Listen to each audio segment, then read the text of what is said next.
Hey guys, I'm checking out a condo property here, scouting it out, and just wanted to make a short video about bidding on properties that have HOA liens.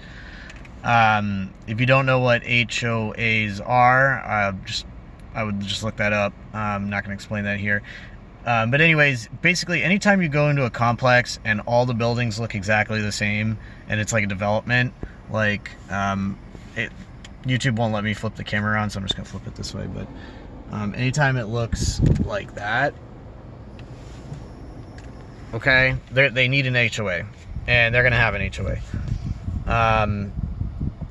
And with that said, there's a lot to it. Essentially, when the person stops paying their HOA, you know, if they're, I mean, it's pretty rare that they're gonna not pay the mortgage and pay the HOA. They're gonna default on both. And in Florida, the HOA is actually takes precedence. They're more important. I don't know how that got voted or when or why, but the HOAs will actually take precedence. So that's actually, when it comes down to liens, the lien order, this is a lien state, and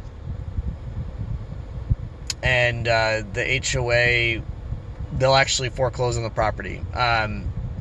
So if you are looking at properties and you see something where the final judgment is like anywhere between 10, 15, they can get up to like $20,000. It's probably an HOA lien. So like, you can't bid on those.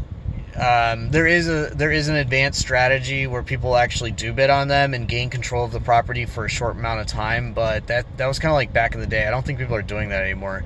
And then you would like rent it out, and then when your HOA lien gets paid off, you break even on the HOA lien, because then the first mortgage will foreclose as well, and then they'll pay off your HOA lien. So there's like an advanced tactic there. I don't do that. Some people do, but anyways, you don't want to bid on HOA liens. You don't want to bid on a second mortgage. This video won't be able to get into all that and the details. There'll probably have to be more videos on this topic, to be honest. But what I am getting at here is, so like, let's say this condo is, the final judgment is, let's say, $150, okay, and I'm bidding on it, and let's just say I get it for like $130, okay.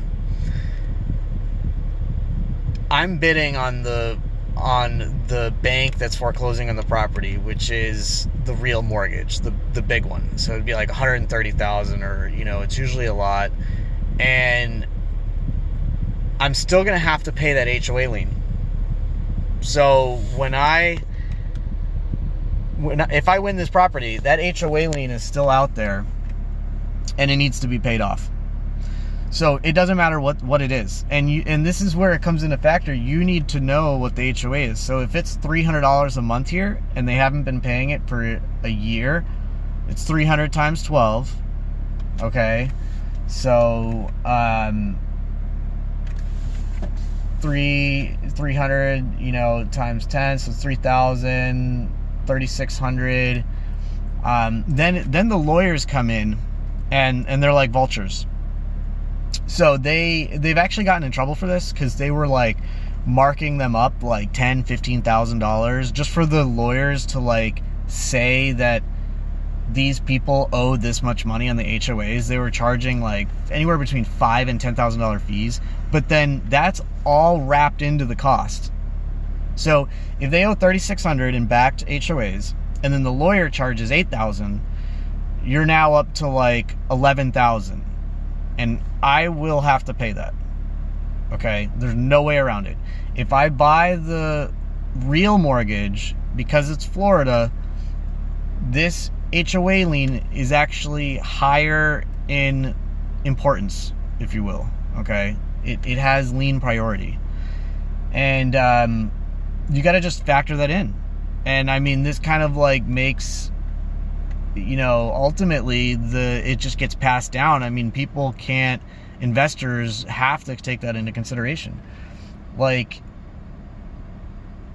oh, I just saw someone go in. I think there's actually a tenant in this unit.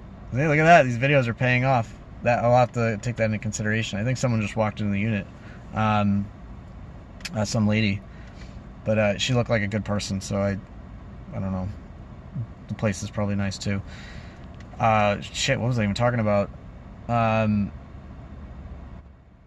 Yeah, I mean, so like, you know, you'll have to take that into consideration. I've actually calculated it down. You can call if you really have enough time, you can call the HOA, track down the HOA, you can call them.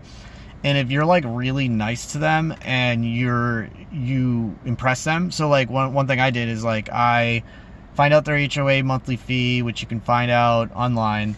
$300 a month, like I said, $36. I'll add in an estimated lawyer fee, just like I told you, like $7,000 or something. It's probably a little bit less now after they got in trouble, but like, you know, $6,000, $7,000, $8,000. And then I've actually called one. I remember this, and I was like, yeah, you know, I'm looking at this property, and I know that they owe money to the HOA. I was like, I think they owe about $21,000. And she's like, yeah, it's $21,530 or something. You know, it was like pretty close. And that impressed her, so she just like spat out the real number, because she's like, oh wow, he already has it, like why not? And she just like confirmed it, and I was like, okay. And like I wrote it down, and I just wrote that in. So like if I'm bidding on this, subtract 21 grand off your max bid, because that's coming down the pipe. You know, it's pretty easy, especially when you're starting off, to just sort of like not understand that whole aspect. And it probably depends on where you live too. Because if you don't live in Florida, it's different. It might be different. You need to check your local. It's by state, so you need to check like, okay, is my state like a first lien state? I think that was the term. I think that's pretty much it. I think that's it for this video. You know, the whole lien priority thing, like that is like a whole topic and school of thought on itself. And I think that if you, I guess I'll end it with like, if you are serious about this, I would look into that stuff immediately. Like I wouldn't even try to even bid on one of these without really understanding like the lien priority and like which ones beat which. And just because if you're bidding on you're basically bidding on a lien, then like you need to know what you're bidding on, you know, like what. Because if you don't know what you're bidding on, I mean, that's when you're probably in trouble. But I mean, it could happen to anyone, so I'm not saying I'm invincible from it, because bad things can happen. But, all right, that's it. Until next time, see ya.